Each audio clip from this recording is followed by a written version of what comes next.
Hey everybody, day 24.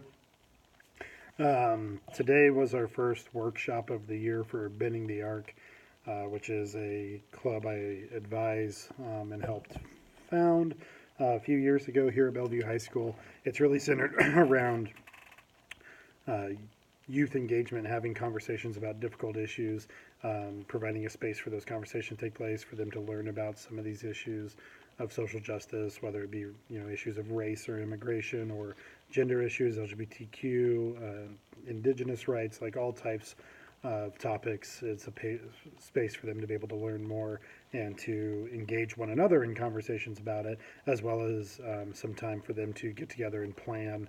Okay, so what do we do? What do we do in our community when we see things that are unjust? How do we overcome them? How do we educate people about it? How do we take a stand? And so I've been really, really proud of what Bending the Arc has accomplished over the last couple of years. I'll put a link in the bottom for you to be able to check out their website and see kind of where they've been and where they're going to be heading for this year.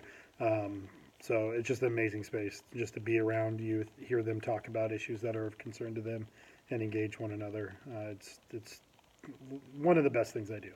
Like, I love everything I do, but Bending the Arc is always hits me in the heart, and be able to engage these kids is amazing, and give them hope that there's something that they can do about it. So today we tackled sexual assault, and really digging into what does consent look like and what does assault look like. And this is a really important issue for our schools. Before teenagers reach the age of 18, one in four young women will be sexually assaulted, one in six young men will be sexually assaulted. Um, Young women aged 16 to 19 are four times more likely to be raped than any other group. And so it's really, really important. And I take this to heart a lot because, to be 100% real and 100% authentic, like, I was not in that space as a teenager. I've only been in one, like, sexual relationship my entire life, and that's with my current wife. We've been married for almost 15 years. We've been together for, oh, what is it now? Over 16, coming up on 17. Is that right? I think 17 years.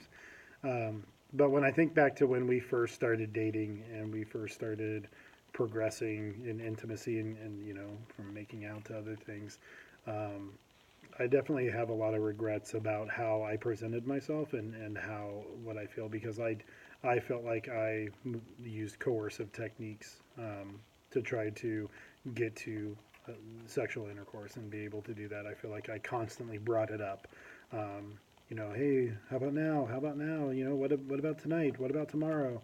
I never necessarily, when, like, she never said no and I kept going, or things like that. But it was that persistence and um, you know just consistently asking for it to be that persistent when she's already made clear that it's something that she doesn't want to do yet.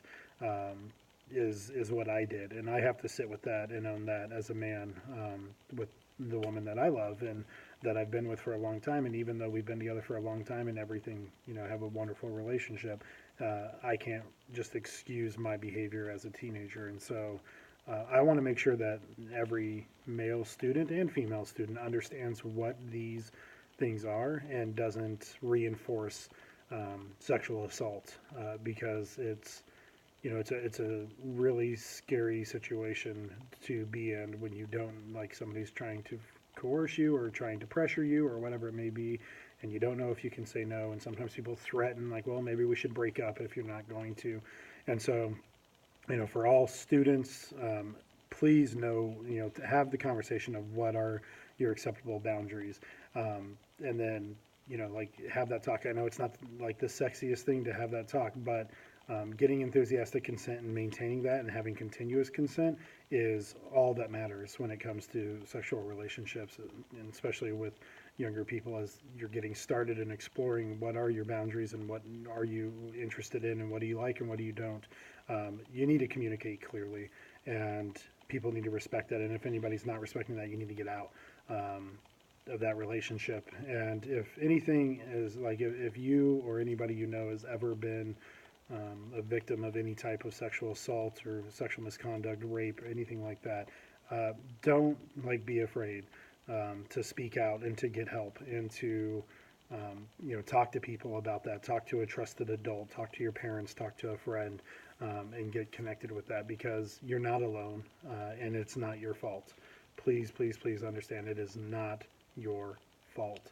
I'm going to put some resources down below of connections that you can get into, if that's ever happened to you, or if you have a loved one or somebody you know that's experienced that. So it was a heavy topic, but I'm proud that these students are talking about it and want to create an environment of consent at Bellevue High School, and want to continue to make sure that every person is free to choose who gets to touch their body and how and when they get to touch their body, and that you are the only person that gets to decide that. So consent, if you don't got it, you don't get it. So we'll see you tomorrow.